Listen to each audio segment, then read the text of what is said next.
मेरे पिता की मौत के बाद माँ ने ही मुझको पढ़ाया लिखाया ताकि मैं कुछ बन सकूं। मैंने बहुत मेहनत से पढ़ाई की ताकि मुझे कोई सरकारी नौकरी मिल जाए जिससे मैं अपने माँ का सपना पूरा कर सकूं। लेकिन काफ़ी कोशिशों के बाद भी मुझे जब सरकारी नौकरी नहीं मिली तो मैं मजबूरन अपना गांव छोड़कर शहर में आ गया और एक प्राइवेट कंपनी में नौकरी करने लगा।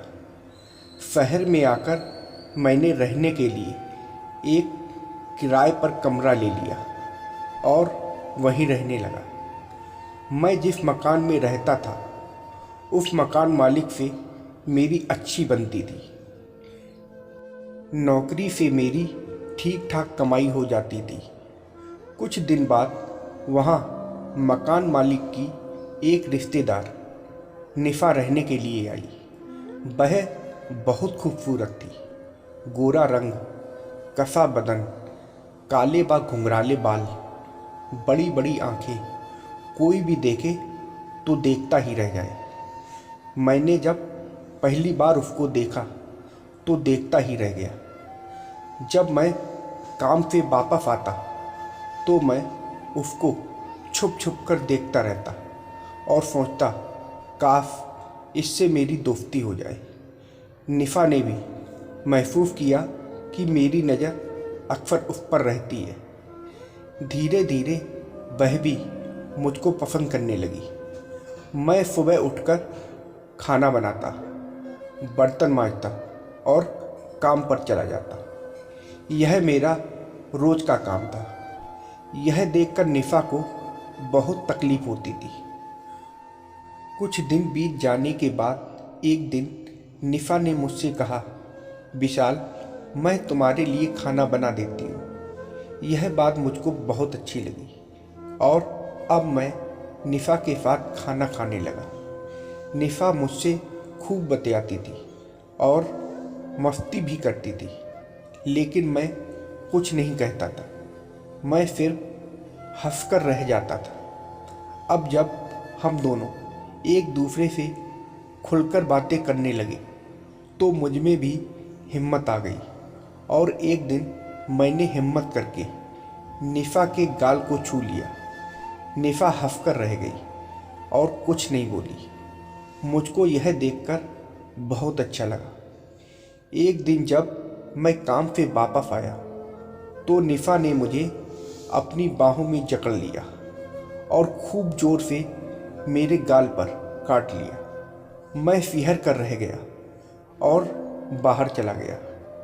धीरे धीरे हम दोनों में नज़दीकियाँ बढ़ती गईं। एक दिन की बात है, मैं काम से लौटा तो मैंने देखा कि निशा दरवाजे पर खूब सज धज कर खड़ी थी।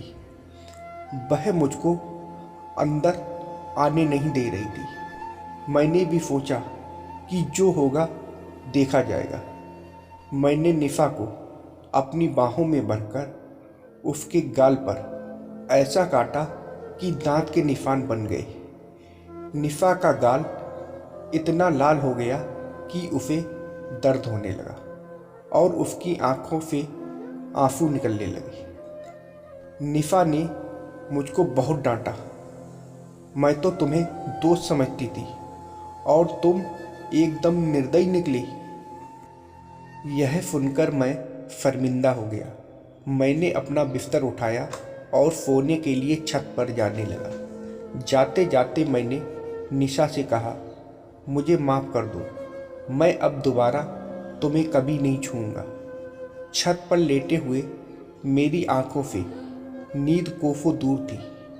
यह कहावत भी सच है कि आग और फूंक जब नज़दीक होंगे तो कभी ना कभी आग जरूर लगेगी। रात बीत रही थी। रात के तकरीबन 11 बज रहे थे। निशा ने अपना मोबाइल फ़ोन चार्ज करने के लिए स्विच बोर्ड में लगाया। थोड़ी देर बाद निशा ने सोचा कि क्यों ना वह मोबाइल चार्जर से निकालकर अपने पास रखकर सो जाए।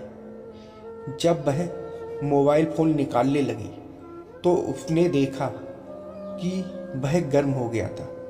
निफा अंदर से दरवाज़ा धीरे धीरे पीटने लगी। मैं छत पर लेटा जाग रहा था। मैं सीढ़ियों से उतरकर दरवाजे के पास आया और बोला, निशा क्या बात है? इतनी रात को तुम जोर जोर से दरवाज़ा क्यों पीट रही हो? निशा ने कहा, तुम अंदर आओ तो बताओ कि क्या बात है। मैं अंदर गया तो निशा ने कहा, विशाल, मेरा मोबाइल फ़ोन बहुत गर्म हो गया है।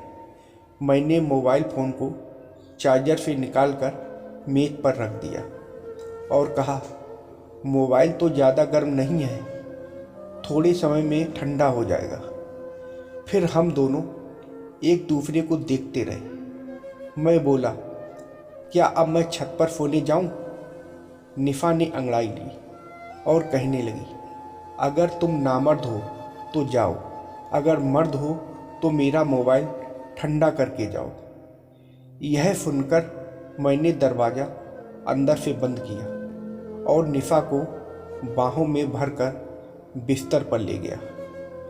फिर उसके होंठों को चूमते हुए उसे अपने आगोश में ले लिया।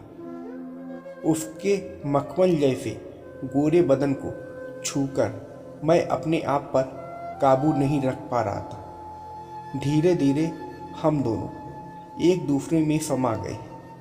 फिर हम दोनों प्यार के सागर में इतनी बार डूबे कि सुबह कब हुई पता ही नहीं चला। निफा का बदन इतना टूट गया कि उसमें उठने की भी ताकत नहीं रही थी। अब उसके बाद हम दोनों को जब भी मौका मिलता, हम दोनों एक दूसरे में समा जाते। कुछ दिनों के बाद निशा अपने गांव चली गई। उसके जाने के बाद मेरा बिल्कुल भी मन नहीं लग रहा था। मैं रात भर उसकी यादों में सो नहीं पाता था। एक दिन जब निशा ने मुझको फ़ोन किया तो मैंने उससे कहा, निशा, मैं तुम्हारे बिना नहीं रह सकता, क्या तुम मुझसे शादी करोगी? जब मैंने उससे शादी करने का इरादा जताया तो वह भी बहुत खुश हो गई। उसने मुझसे कहा, प्यारे विशाल, तुम मेरे घर चले आओ, हम दोनों कहीं मंदिर में चलकर शादी कर लेंगे। मुझे उसकी बात जम गई और हम दोनों ने शादी करने का फैसला कर लिया। कुछ दिनों के बाद एक दिन मैं उसके गांव गया और हम दोनों ने एक मंदिर में जाकर शादी कर ली। इसके बाद हम दोनों शहर में आकर एक साथ हंसी खुशी अपनी ज़िंदगी बिताने लगे।